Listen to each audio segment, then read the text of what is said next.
can he win this series with his usage rates being that high?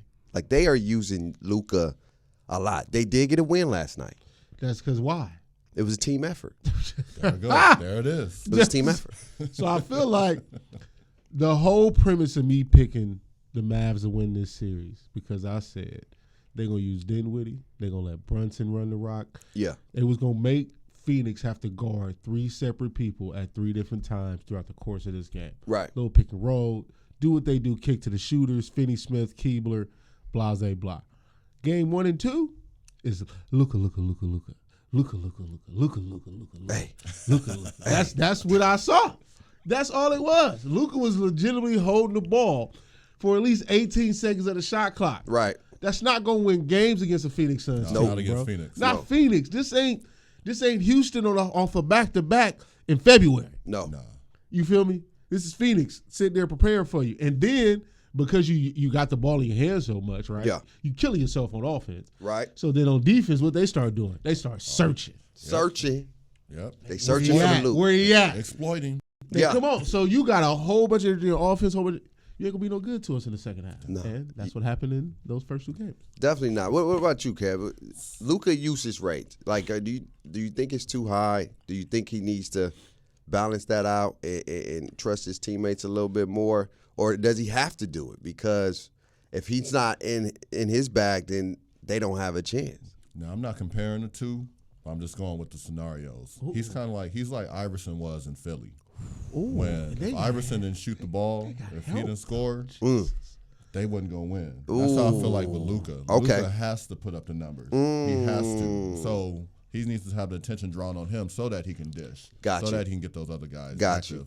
Whereas when you had AI in Philly, they passed him the ball. He passed the ball. They passed it to him back. So with Dallas, with Luka's usage, he's young. I think that is good, and he's getting rest on defense. He don't guard nobody. So he's getting rest on defense. So, he's that much of a threat offensively. I mean, he needs to play defense. I'm a defensive guy. I'm a big fan of it. You got to play that to win. But as far as with Luka, they need him to put that ball in the hole to really win. I definitely feel that. Here's the thing that gets me, though, is when the scariest thing for Dallas is when Luka is in his bag. Yeah. Because when he's in his bag, he ain't taking nothing else to give to anybody else. It's like, you ever seen that kid who when the pinata, with that little pinata get hit, and they get all the candy, all of it, all the good candy, and your mom, they moving everybody out there. They're like one big kid. They're like, hey, can you share? No, it's my candy. I got it. I want all the Snickers. I want all the Reese Pieces. You ain't getting none of this. And that's what Luka has to find, that balance. Get in your bag. Like we talked about, a playmaker is different than a facilitator. Yes, a playmaker is looking to get himself first and then give it to everybody else. Chris Paul, which is a facilitator, 100%. I'm going to give my people the ball and then I score. I saw one possession even with Chris Paul. He had a layup. Mm-hmm. And he passed that thing out.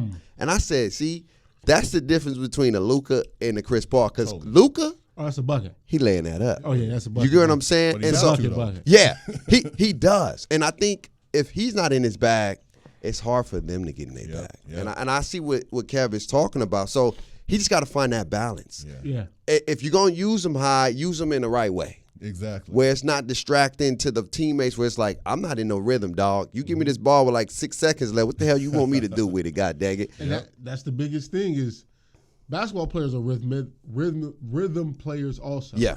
So you can't just go 4, 5, 6 possessions without touching the pill. Yeah. You got to be able to, all right, so. Let me at least drive and kick or something. Yeah. Man. So that's Let me feel like I'm a part of the game. Last night, their team effort got them that win. Mm-hmm. Yeah. So I'm hoping again that. Well, I told you Phoenix is going to win. I don't think Chris Paul plays that bad. He ain't got to play that bad. No. I mean, you got Buck. You got all these cats out here. I still got Dallas in 6. I'm not moving. You going with Dallas? I'm still got Who you Dallas. going with, Kel? Who you think? I'm going with Phoenix. Yeah. I'm going with them. Just how they run their offense. Yeah. That's just what I like. Oh, it's a beautiful thing. It's hard to switch, especially when you got Luka whose feet be stuck in the mud. Yeah. Luka be in quicksand. Man. He be in every kind of thing. He wearing boots out there where everybody else in socks. That's what he doing right now. And so I see Phoenix winning this series, even though they didn't get it done last night. I think every time Chris Paul have a bad game, he has with a good game. It's another level. He come back angry. He comes back very angry. very mad, and he's gonna get his teammates. But see, that's the beauty about Chris. It's that it's not about him. It's not. It's never been about him. Every time he's mad, he's like, all right, I'm going to get my buckets, but I want my teammates to eat too. Yeah. And they thrive off that. That's why I think Devin Booker is thriving now. Yes, he is. It's not because he likes skin. No, I ain't got Maybe got a little bit to do with it. You know what I mean? But nah, I think it's because of Chris Paul and that leadership of Chris Paul. That like, look, I see this dude, one of the shortest guys on the floor, but with the biggest hearts on the team. And what's Chris, 37, 38? 37, about to be 37. He just turned 37. He just turned 37. His birthday was last night. Oh, okay. And they took. That's why. All right, I know why they lost. He gonna be extra aggressive. I know why they lost. I know exactly why they lost. Chris Paul was in Dallas.